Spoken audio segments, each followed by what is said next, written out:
quinto e último episódio da nossa série sobre o conflito entre Israel e o Hamas coincide com um momento decisivo dessa história: o acordo de cessar-fogo proposto pelos Estados Unidos, depois de 2 anos de um combate sem trégua. A pergunta que não quer calar é: quanto tempo levaria e o que ainda é necessário para selar de vez a paz? Israel e Palestina têm respostas diferentes para esta pergunta. Em Tel Aviv, coração financeiro do país, manifestações durante esses 2 anos pediram paz e também a libertação dos reféns. Durante a passagem da Itatiaia por Israel, o país viveu a primeira greve geral desde o início do conflito e a maior manifestação pedindo o fim da guerra, que reuniu cerca de 200 mil pessoas. Todo sábado à noite, quando termina o Shabat, 2 manifestações tomam as ruas de Tel Aviv.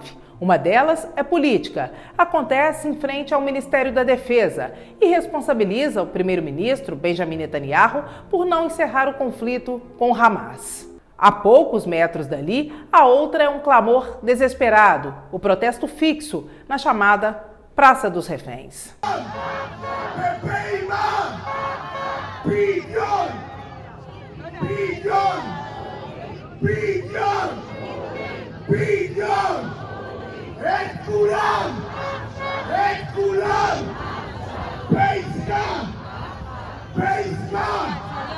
Um painel eletrônico contabiliza mais de 17 mil horas de agonia. Rostos, nomes e histórias dos sequestrados se espalham pela cidade em cartazes e murais. No centro da praça, um simulacro dos túneis do Hamas foi construído para lembrar ao mundo a violência da guerra.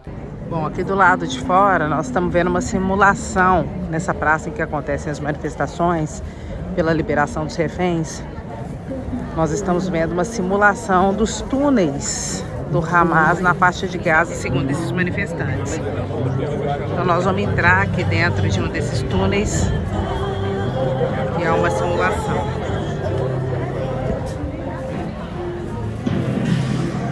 São estruturas como essas em que os reféns estão sob o poder do Hamas na faixa de Gaza, segundo os manifestantes que pedem a liberação. E aqui tem fotos deles. Ao todo, 251 pessoas foram sequestradas. Dessas pessoas, 50 nunca voltaram para casa e algumas delas estima-se que já morreram. Então, 20 desses 50 reféns que não voltaram estão vivos, segundo o governo israelense.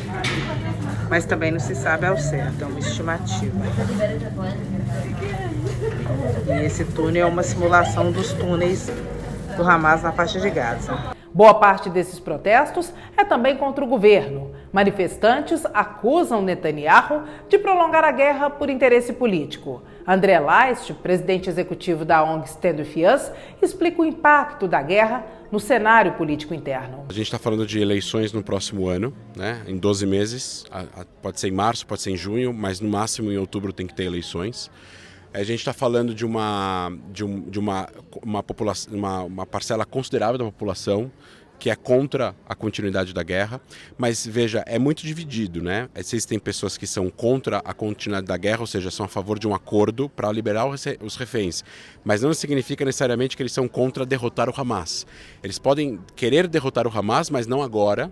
Eles querem primeiro que os reféns israelenses voltem, para depois derrotar o Hamas, em uma outra oportunidade, por exemplo.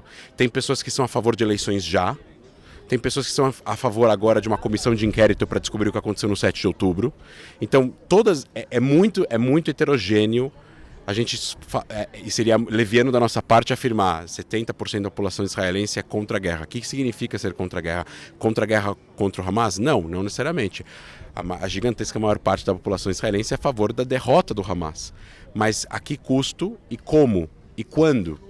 Então, para muitos israelenses, é mais importante neste momento fazer um acordo para devolver os reféns. Mas depois que os reféns voltem, aí sim, eventualmente, tentar derrotar o Hamas. Do outro lado, a Palestina denuncia que Israel não aceita os termos propostos pela ONU para a criação de um Estado palestino. O ingresso da ajuda humanitária incondicional e nas quantidades necessárias, a reconstrução imediata das infraestruturas de saúde, de água e de eletricidade, bem como um programa, um planejamento, um plano que leve à autodeterminação do povo palestino conforme as resoluções da ONU, conforme o direito internacional e conforme os acordos internacionais que nunca foram, infelizmente, cumpridos pelo lado israelense, que, afinal de contas, não tem interesse em permitir aos palestinos o seu direito à autodeterminação, reconhecido por 153 países atualmente, inclusive por todos os países do Conselho de Segurança, os permanentes, à exceção dos Estados Unidos, bem como pela própria ONU, que tem a Palestina como Estado-membro, porém, até o momento, no status de observador, em virtude do veto estadunidense. A humanidade hoje quer um Estado palestino. A opinião pública quer um Estado palestino e os países, dentre eles o Brasil, que reconhece a Palestina como Estado, querem a Palestina um Estado e seu povo vivendo em paz e segurança. Em revide a esse sentimento, o senhor acredita que parte da população árabe palestina que mora nesse território apoie as ações do Hamas? A população palestina apoia a autodeterminação do povo palestino, apoia as ações conforme o direito internacional de buscar a autodeterminação, inclusive pelo enfrentamento bélico, se a opressão for bélica. Foi assim na África do Sul, foi assim contra a Alemanha. O mundo pegou em armas para destruir o nazismo, o mundo tem o direito de pegar em armas para destruir o sionismo, a ideologia mais funesta nos dias atuais. Em quanto tempo o senhor acha que essa questão, esse conflito possa ser resolvido? O senhor acha que estamos próximos ou não? Não digo cessar fogo na faixa de Gaza, digo a solução do conflito na região como um todo. O senhor acha que estamos longe ou perto disso? Que a humanidade está exausta de Israel como regime, não das pessoas que lá habitam, e seguramente vai acontecer um processo muito parecido com o que aconteceu com a África do Sul. Vai haver um isolamento, um repúdio às suas elites que não terão mais como transitar no mundo. Veja só, o Netanyahu não pode viajar a esmagadora maioria dos países no mundo, bem como uma parte dos dirigentes que integram o seu gabinete, porque há ordens de prisão emitidas pelo Tribunal Penal Internacional, bem como também as sanções emitidas contra Smotrich, um dos extremistas que integra esse gabinete, afinal de contas o próprio Netanyahu é extremista, assim como Ben-Gvir. Países europeus, como a Inglaterra, como a França, como a Alemanha, como a Itália, como a Bélgica, como a Holanda. Então, vai haver este processo, e esse processo seguramente será benéfico à população israelense.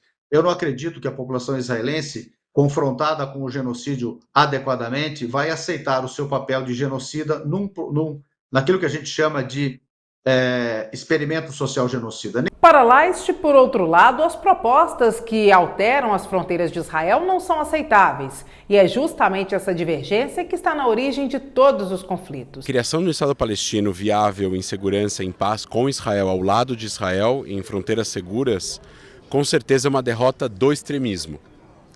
Porque o extremismo islâmico é contra a criação de um Estado palestino ao lado de Israel. O extremismo, como pessoas como o Hamas, a Jihad Islâmica, o Hezbollah, o governo iraniano, eles não são a favor da criação de um Estado palestino ao lado de Israel em paz e segurança. Eles são a favor da criação de um Estado palestino no lugar de Israel. Eles querem ocupar o espaço que Israel hoje ocupa. Exatamente. Não só Cisjordânia, Gaza e o espaço que Israel hoje ocupa, ou seja, as fronteiras internacionalmente reconhecidas de Israel.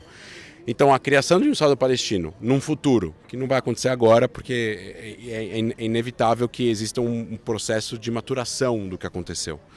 Mas no momento que um Estado palestino seja eventualmente criado ao lado de Israel em paz e segurança, num acordo de paz que termina o conflito, termina as demandas, onde cada um tem direito ao seu território e os judeus têm direito ao seu território legítimo num Estado judeu democrático, isso é uma derrota do extremismo, isso é uma derrota dos grupos terroristas. A 11 mil quilômetros de distância, o debate também chegou ao Brasil. A polarização política aproximou o país da disputa no Oriente Médio.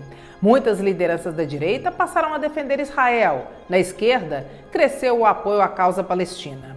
Nos últimos 2 anos, vítimas do Hamas em Israel conviveram com o trauma e o medo de uma nova invasão. Em Gaza, civis palestinos morreram de tiros, sede e de fome. Neste exato momento, em outubro de 2025, o cessar-fogo começa a sair do papel. Os reféns vivos, cerca de 20, têm data para voltar para casa. Mas a paz definitiva nunca existiu e talvez ainda esteja bem distante de chegar.